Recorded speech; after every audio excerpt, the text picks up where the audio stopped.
तो दोस्तों stock market में ऑलरेडी एक अच्छी खासी रिटर्न पिछले 2-3 हफ्ते से देखने को मिली है। और जिन जिन स्टॉक्स में हमने काफ़ी नीचे लेवल्स पे इन्वेस्ट किया था उनमें अब अच्छी खासी तेज़ी देखने को मिली है।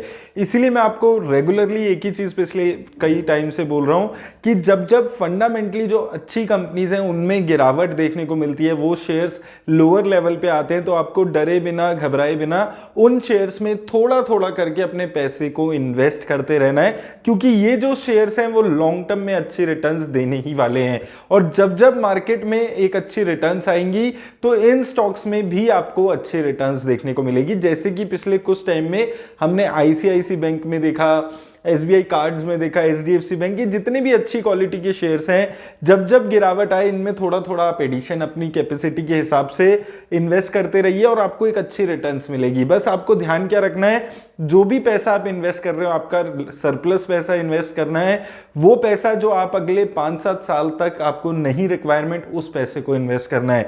रिसेंटली कोटक महिंद्रा बैंक पे हमने बात की थी 1600-1700 की रेंज में, आज आप देखिए 1870 रुपीज के आसपास इसका शेयर पहुंच गया।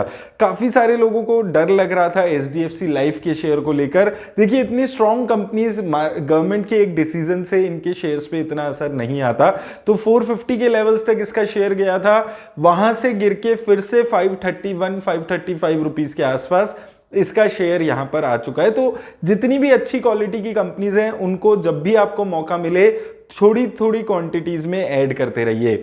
अब काफी सारे लोगों का सवाल आ रहा है टीसीएस, इन्फोसिस को लेकर कि अभी इन शेयर्स में क्या करना चाहिए। तो देखिए टीसीएस के जो रिजल्ट्स थे वो अच्छे नहीं आए थे, लेकिन इन्फोसिस के जो रिजल्ट्स हैं वो काफी खराब रिजल्ट्स आप मान सकते हैं। पिछले क्वार्टर और इस क्वार्टर में काफी ज्यादा गिरावट इसके शेयर में, इसकी जो रेवेन्यूज और इसके प्रॉफिट्स में देखने को मिली है। तो हो सकता है कल इसके शेयर में गिरावट आपको देखने को मिले, तो अभी आपको इस शेयर में पेशेंस रखने की जरूरत है। जो नियर टर्म इसका सपोर्ट है वो 1350 रुपीज के आसपास का है, उसके आसपास इसका शेयर आ चुका है। तो अगर कल इसके शेयर में गिरावट आती है और 1350 के लेवल से भी नीचे इसका शेयर चला जाता है, तो जल्दबाजी में आपको कोई भी डिसीजन अभी नहीं लेना है। 1-2 दिन इसके शेयर को स्टेबल होने देते हैं, किन लेवल्स पे इस रिजल्ट के बाद स्टेबल होता है, कहां सपोर्ट बनाता है, उसके बाद इन शेयर्स में इन्वेस्ट करने का डिसीजन लेने के बारे में सोचेंगे। लेकिन एक चीज यहां पर क्लियर हुई है टीसीएस और इन्फोसिस के नंबर्स देख के, उनकी फ्यूचर की कमेंट्री देखकर, कि आने वाले 1-2 क्वार्टर्स आगे और भी आईटी सेक्टर के लिए थोड़े से मुश्किल रह सकते हैं। तो आईटी सेक्टर की किसी भी कंपनी में इन्वेस्ट करते हुए आपको थोड़ा सा पेशेंस रखना है। एक साथ बहुत ज्यादा पैसे मत लगाइए किसी भी लेवल पे आए, क्योंकि अभी जब 4th क्वार्टर में आईटी सेक्टर की कंपनीज के रिजल्ट अभी और आगे आने शुरू होंगे, तो हो सकता है कि काफी खराब नंबर्स भी हमें आईटी सेक्टर में देखने को मिले। क्योंकि जो बड़ी कंपनीज हैं, जो लार्ज कंपनीज हैं आईटी सेक्टर की, वहां पर जब अच्छे नंबर्स नहीं आ रहे हैं, अच्छी प्रॉफिट और रेवेन्यू की ग्रोथ नहीं हो रही है, तो जो छोटी कंपनीज है हो सकता है उन पे इससे भी ज्यादा असर आए।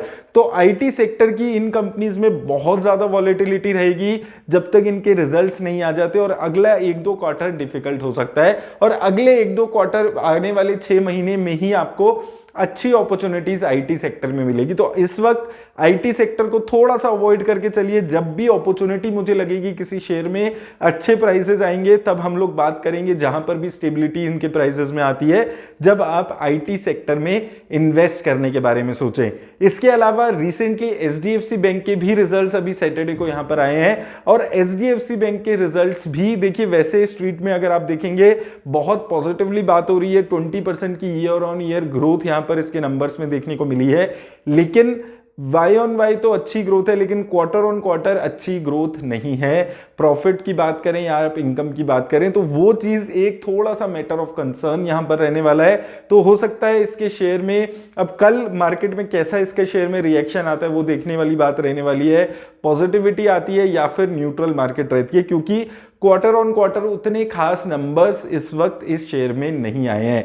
तो इस शेयर को भी अभी आप थोड़ा रुककर समझकर चलिए, और अगले 1 महीना थोड़ा मार्केट में वॉलेटिलिटी ज्यादा रहेगी, क्योंकि धीरे धीरे कंपनीज के क्वार्टर 4 के नंबर्स आने लगेंगे, तो उन नंबर्स के बेसिस पे भी स्टॉक का प्राइस मूव करेगा।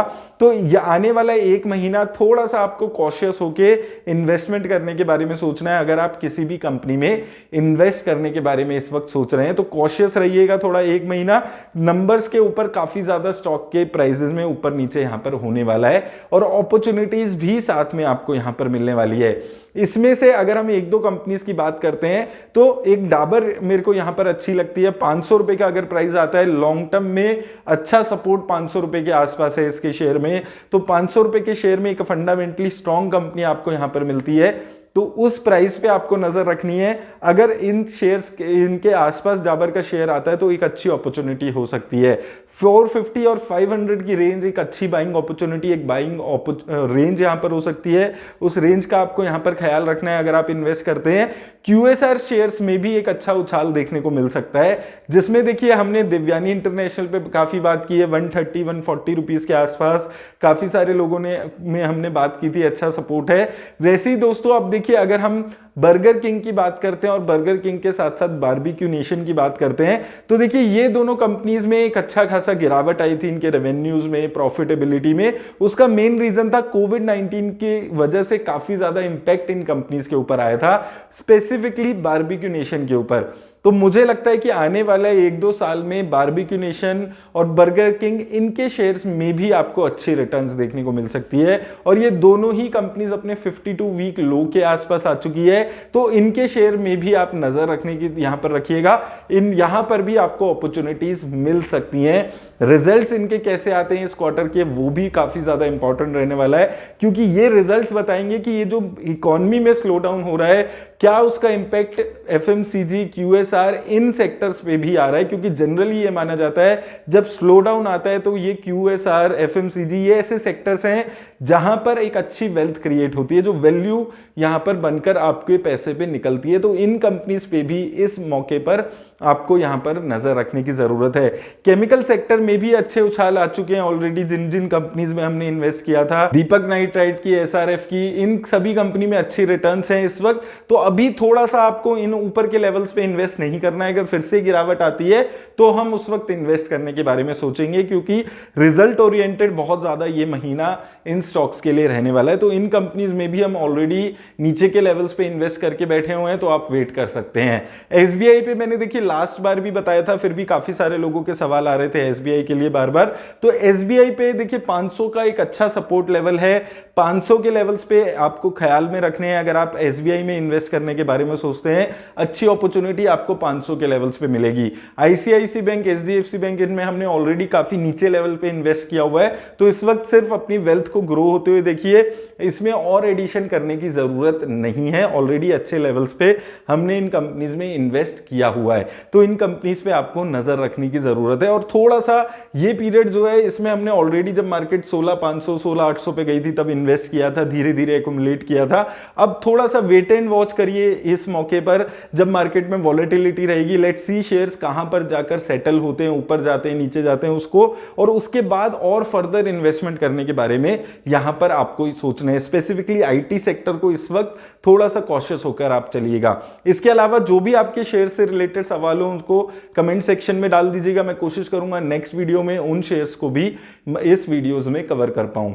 धन्यवाद दोस्तों।